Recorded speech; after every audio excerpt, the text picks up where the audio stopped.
दोस्तों जय हिंद। मेरी शुभकामना है कि आप स्वस्थ और मस्त रहें। महमूद गजनवी से संबंधित पार्ट 3 मुझे वीडियो बनाना पड़ रहा है। उसके पीछे कारण है कि नहीं तो वीडियो सेकंड पार्ट बहुत लंबा हो जाता। पार्ट 3 में आप साहित्य और स्थापत्य कला से संबंधित जो भी प्रश्न पूछे जाते हैं सभी को इसमें हमने समाहित किया है और आपके प्रश्नों के उत्तर इसमें से पूरे के पूरे मिल जाएंगे। अब हम लोग आगे चर्चा करते हैं। साहित्य की बात किया जाए या दरबारी विद्वानों की बात किया जाए तो महमूद के दरबार में दर्शन शास्त्र का बहुत ही प्रसिद्ध विद्वान था जिसका नाम था फराबी। यानी आपसे परीक्षा में पूछ लिया जाए फराबी नामक दार्शनिक किसका दरबारी था? महमूद गजनवी का था। और हाँ, गजनवी मैं कह रहा हूं लेकिन महमूद किस वंश से संबंधित है? यामिनी या यमीनी वंश लिखा रहता है। अरे गजनी का शासक था, भारत पर आक्रमण करता था तो लोग कहते थे महमूद गजनवी ने आक्रमण कर दिया, न कि गजनवी कोई वंश है। ये ध्यान रखिएगा। गूगल पर आप सर्च करेंगे उसमें गलत दिया गया है, उसमें लिखा गया गजनवी वंश। उसमें क्या लिखा गया? गजनवी वंश। तो उस पर विश्वास मत करिएगा क्योंकि जो मैं बता रहा हूं ये बुक्स हैं, साक्ष्य हैं, झा एंड सिंह, मतलब कई किताबें हैं यार, कितनी बताएं। डॉक्टर हरिश्चंद्र वर्मा को देख लीजिए, एल.पी. शर्मा को देख लीजिए, दत्ताराय चौधरी को देख लीजिए, तमाम किताबों में यही दिया गया है। लईक अहमद को देख लीजिए उठा करके, ठीक है। V.N. लुड़िया की किताब देख लीजिए, तमाम किताबों में यही आपको मिलेगा और इतिहास साक्ष्यों पर चलता है। खैर आगे ध्यान दें।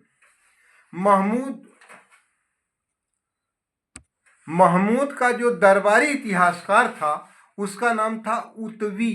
क्या नाम था? उतवी। और उसकी किताब थी तारीख यामिनी, या उसी को किताबुल यामिनी नाम से भी जाना जाता है। मतलब उतवी की जो रचना है उसका नाम है तारीख यामिनी या किताबुल यामिनी, ठीक है। और इस पुस्तक में उतवी ने महमूद के आक्रमणों को जिहाद की संज्ञा दी है। क्या दी है? जिहाद। जिहाद का तात्पर्य क्या होता है या उद्देश्य क्या था इसका? इस्लाम धर्म का प्रसार और बुत परस्ती यानी मूर्ति पूजा को समाप्त करना, ठीक है। ये था। दूसरी चीज ये ध्यान रखें कि इस पुस्तक में देखा जाए सुबुक्तगीन और महमूद के शासनकाल के 1020 ईस्वी तक का इतिहास दिया गया है, ठीक। मतलब तारीख यामिनी या किताबुल यामिनी में महमूद के पिता सुबुक्तगीन और महमूद दोनों का इतिहास मिलता है, लेकिन महमूद का इतिहास 1020 ईस्वी तक मिलता है। अगले विद्वान है अल बरूनी। अल बरूनी की बात किया जाए तो मित्रों 1018 से 19 के दरमियान महमूद के साथ भारत आया था।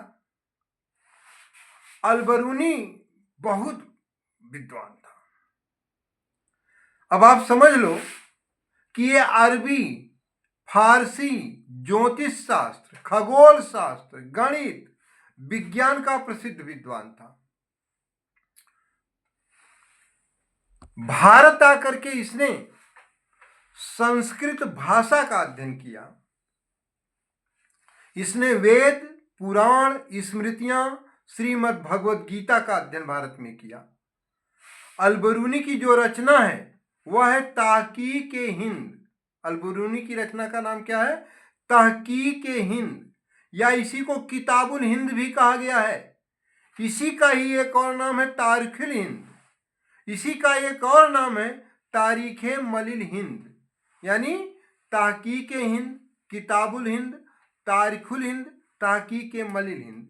ये अरबी भाषा में इसने लिखा है और ये पहली इस्लामिक पुस्तक है जिसमें ओम शब्द अंकित है।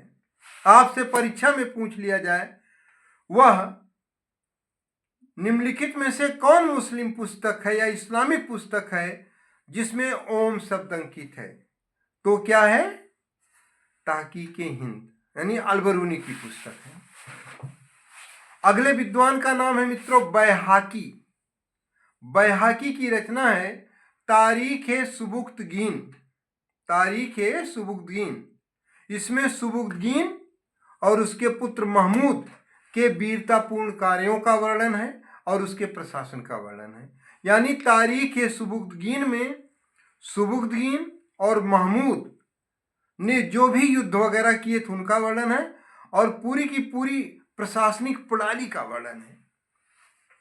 और इसी पुस्तक से प्रभावित होकर प्रसिद्ध इतिहासकार लेन पूल ने बैहाकी को पूर्वी पेप्स उपाधि दी थी। पूर्वी पेप्स माने पूरब का विद्वान। अब भाई महमूद की उम्र बढ़ती चली जा रही थी और आप एक गाना सुने होंगे, सजन रे झूठ मत बोलो खुदा के पास जाना है, न हाथी है न घोड़ा, वहां पैदल ही जाना है ना। अच्छा, महमूद को ये चिंता सता रही थी कि भाई मैं तो बुढ़ा होता जा रहा हूं, शरीर साथ नहीं दे रहा है, उम्र बढ़ती जा रही है और एक दिन शरीर से प्राण निकल जाएंगे। तो ये गजनी को जो विभिन्न जगहों से धन लूट लूट कर लाकर भव्य दुल्हन की तरह सजाया हूं, क्योंकि उसने गजनी में जामा मस्जिद का निर्माण करवाया, एक विश्वविद्यालय बेहतरीन बनवाया, एक बड़ा पुस्तकालय बनवाया, एक अजायब घर बनवाया। क्योंकि देखें, अगर आपके देश के लोग शिक्षित हैं तो आप विकास करेंगे, इस बात का उसने पूरा ध्यान रखा था। खैर, अब उसको लगा कि लगता है मौत तो आ ही गई है, क्या करें। तो महमूद ने अपने दरबारियों का जो है उन्हें आमंत्रित किया, बुलाया दरबारियों को और कहा कि मैं ये चाहता हूं कि मेरे मरने के बाद भी लोग मुझे याद करें। अब तुम लोग बताओ ऐसा क्या हो। तो एक दरबारी ने कहा कि सुल्तान, आपके वीरतापूर्ण कार्यों को, आपकी अच्छी अच्छी बातों को पुस्तकों में लिपिबद्ध कर दिया जाए, आने वाली पीढ़ियां पढ़ेंगी और आप सम्मान की दृष्टि से देखे जाएंगे, आप अमर हो जाएंगे।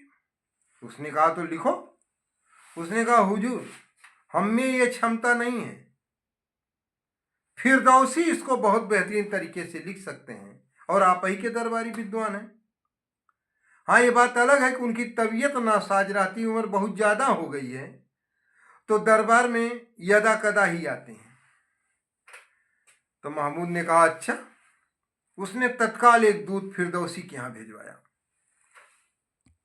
और कहा कि फिरदौसी को हमारे सामने उपस्थित किया जाए। अब दूत पहुंचा, फिरदौसी से कहा कि भाई सुल्तान ने तुम्हें याद किया है। फिरदौसी आया तो महमूद ने कहा कि फिरदौसी, जैसा कि हमने सुन रखा है कि तुम बहुत बेहतरीन लिखते हो, मेरे बारे में अच्छी अच्छी बातें लिखो और जितने छंद लिखोगे उतनी स्वर्ण मुद्राएं तुमको मिलेगी। तो दोस्तों, जो कहा गया ना कि पैसा खुदा से बढ़कर नहीं, पर खुदा की कसम खुदा से कम भी नहीं।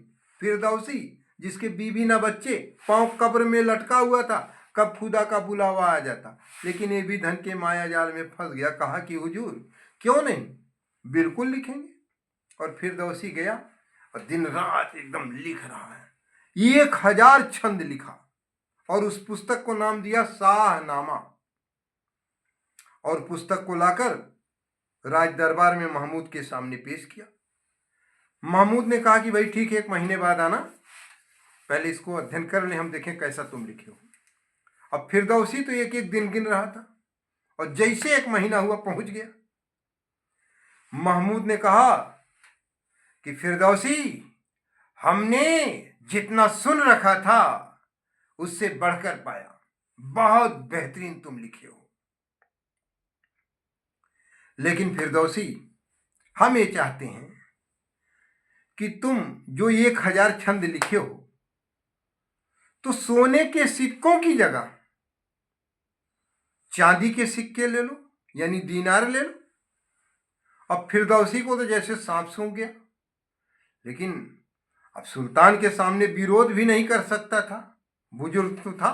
उसने कहा, हुजूर आपका रहमो करम हम पर बना रहे, और हुजूर क्या चाहिए, हमने धन के लालच में थोड़ा ही लिखा है, बस हुजूर का रहमो करम बना रहे।